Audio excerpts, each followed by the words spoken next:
कैसे हो आप सब? सीयूईटी काउंसलिंग डॉक्यूमेंट्स के रिगार्डिंग बहुत सारी क्वेरीज आ रही थी, कोई क्लैरिटी नहीं है। रिजर्वेशन सर्टिफिकेट और कास्ट सर्टिफिकेट, इनकम सर्टिफिकेट, इन सब के बारे में पहले मैं इन्हीं से शुरुआत करूंगा। लेकिन कुछ बेसिक डॉक्यूमेंट्स आपके पास होने ही चाहिए, वो जिसके बिना आपका एडमिशन इम्पॉसिबल है।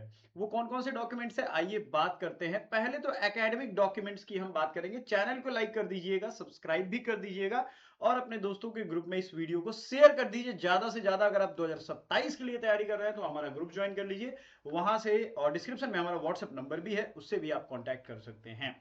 देखो 2025 हो या 2026 हो, ये डेटा नहीं बदलने वाला है, ये याद रखिएगा। तो आप सभी से एक रिक्वेस्ट है कि 2025 में ये सारे डॉक्यूमेंट्स इसेंशियल थे, तो ये 2026 में भी इसेंशियल रहने वाले हैं, राइट। तो आपको सारे डॉक्यूमेंट्स इन इन जो 25 में मांगे गए थे, जिनका नहीं था उनकी एडमिशन रुक गई थी, जनरल कोटे पे भी नहीं हो पाया था। तो सीयूईटी पीजी का एडमिट कार्ड, अब आप कहोगे सर ये पीजी का एडमिट कार्ड हमारा है नहीं है। बहुत सारी यूनिवर्सिटी इस पे ध्यान देती हैं, बहुत सारी नहीं देती हैं। तो बहुत इसेंशियल है, इसलिए आप रख लीजिए भाई। मांगे तो ठीक है, नहीं मांगे तो कोई बात नहीं है। स्कोर कार्ड और रिजल्ट तो होना ही चाहिए, इसकी हार्ड कॉपी निकाल करके रख लीजिएगा। मेनी स्टूडेंट्स अभी तक मोबाइल में लग के घूम रहे हैं। प्लीज, अगर आप सिंसियर हो, आपके मार्क्स अच्छे हैं, आपको कॉलेजेस पता है, आपको अपने स्कोर के अकॉर्डिंग अगर कॉलेज में कोई प्रॉब्लम हो रही है, कंफ्यूजन हो रही है, तो मैं अवेलेबल हूं। मेरा व्हाट्सएप नंबर है, डायरेक्टली वहां से आप कंसल्ट कर सकते हैं। काउंसलिंग आपकी ऑन कॉल की जाएगी, सब चीजें आपके लिए व्यवस्थित है।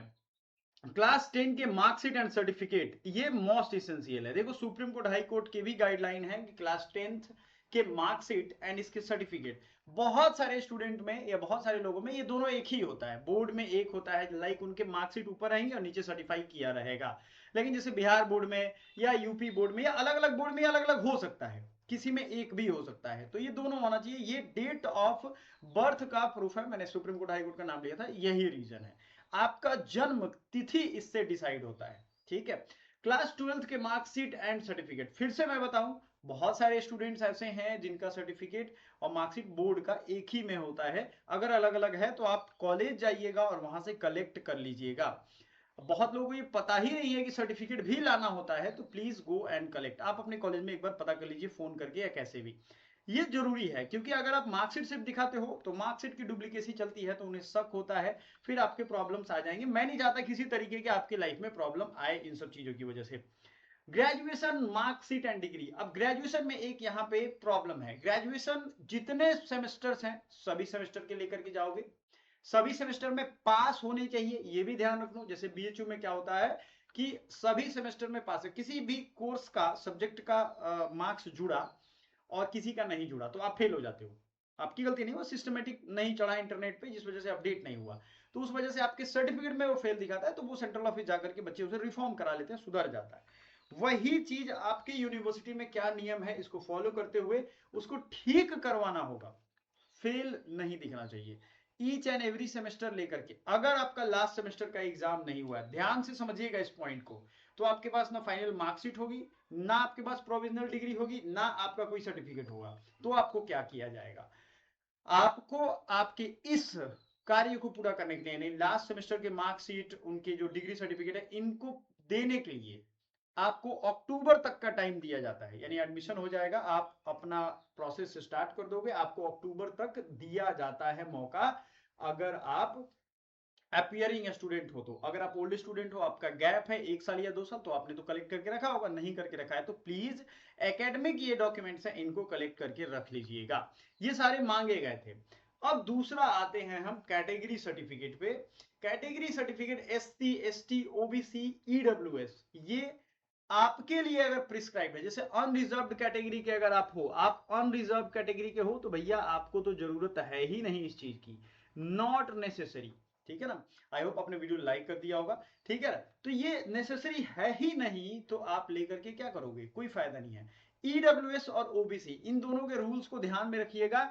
ईडब्ल्यूएस वाले स्टूडेंट और ओबीसी, इन दोनों को एनसीएल का सर्टिफिकेट हर साल रिन्यू कराना रहता है, सर्टिफिकेट हर साल वो कराना है। अपने इनकम को भी वेरीफाई कराते हुए ईडब्ल्यू सर्टिफिकेट हर साल रिन्यू कराता है। यहां पे एक क्लॉज है, कई सारी यूनिवर्सिटी 1 अप्रैल के बाद का सर्टिफिकेट मांगती हैं।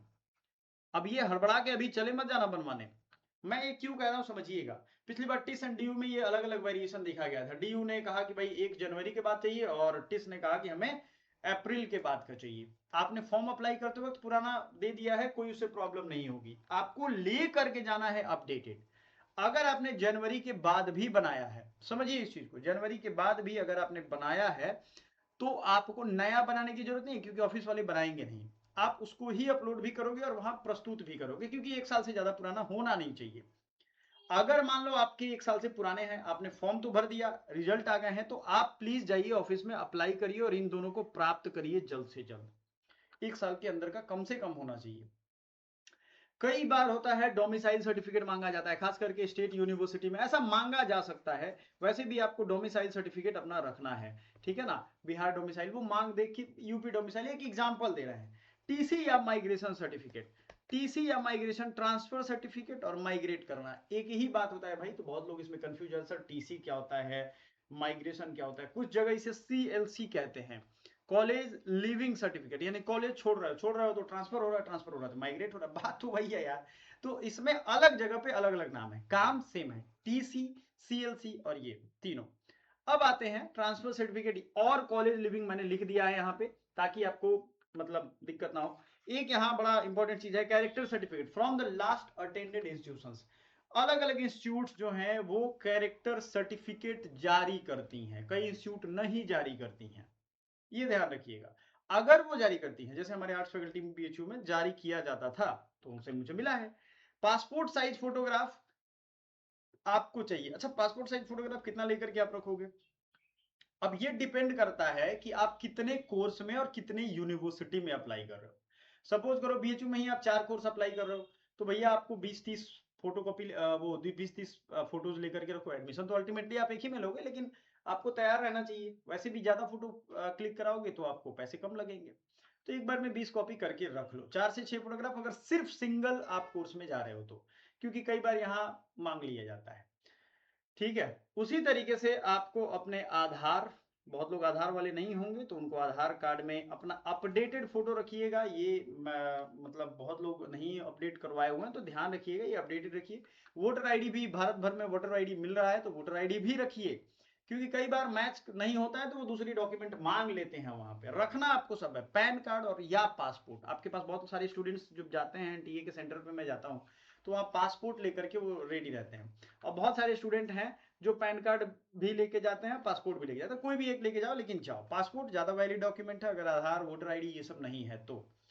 एक यहाँ जरूरी सूचना है, बहुत सारे स्टूडेंट, जैसे मैं बीएचयू में पढ़ा हूँ, तो बीएचयू में मैंने 2 साल के अंदर में एडमिशन लिया अपने ग्रेजुएशन के 2 साल के अंदर में, तो मुझे कुछ छूट उससे मिलती है, कुछ सीटें रहती हैं, वो आपको मौका दिया जाएगा। लेकिन बहुत सारी यूनिवर्सिटी, अगर आपने कहीं गैप किया है, जैसे 2-3 साल के बाद आप आ रहे हो यूनिवर्सिटी को, तो पर्सनलाइज्ड वो एफिडेविट मांगते हैं कि भाई इन 2 सालों में, इन 3 सालों में आपने कहीं पढ़ाई नहीं की, आप पे कोई केस मुकदमा नहीं हो, बहुत तरह की बातें वो लिखी रहती हैं। बस बात समझिए, आप एफिडेविट वो यहाँ पे दे देते हैं, ठीक है ना, कि आपने इतने सालों तक कहीं और पढ़ाई नहीं की। ये अगर आपकी इसमें गलती पाई जाएगी तो आप जेल जाओगे या आप पे कानूनी कार्रवाई होगी, इसलिए एफिडेविट लिया जाता है। हर यूनिवर्सिटी में जरूरी नहीं है, इस बात को मैं बार बार बोल रहा हूं, बार बार समझिएगा। सीयूईटी पीजी जो आपने फॉर्म भरा था, उसकी पूरी फॉर्म और रिसीट, यानी आपने ऑनलाइन रजिस्ट्रेशन किया था तो उसके बाद फॉर्म तो जारी हुए थे ना, वो सारा आपको लेकर के रेडी रखना है।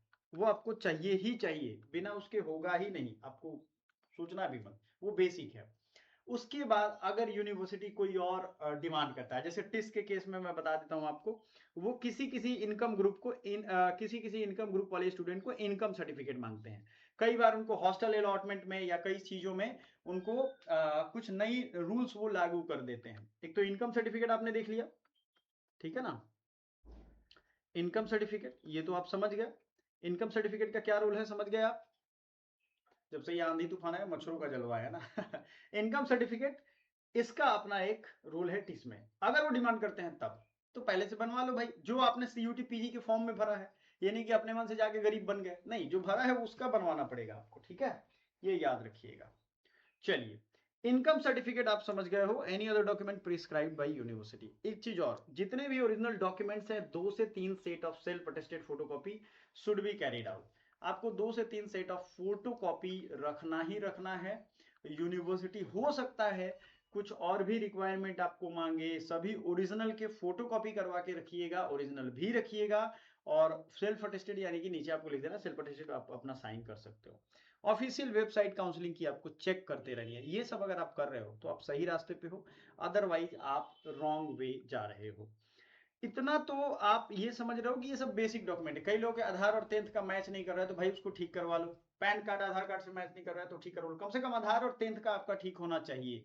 इसके अलावा भी कुछ डॉक्यूमेंट्स आपके पास नहीं रहेंगे। कई बार स्पोर्ट्स कोटा वाले हो या बहुत सारे डॉक्यूमेंट्स आपसे मांगे जाएंगे जो आपके पास नहीं है, तो आप जाओगे, उनको एक अंडरटेकिंग फॉर्म होता है, अंडरटेकिंग फॉर्म, ठीक है ना, अंडरटेकिंग फॉर्म भर करके आप दे दोगे कि भैया हमारा ये अंडरटेकिंग रहेगा, हम बाद में आपको ये सर्टिफिकेट प्रोवाइड कर देंगे, तो आपको वो एडमिशन भी दे देंगे और बाद में आपसे सर्टिफिकेट ले लेंगे।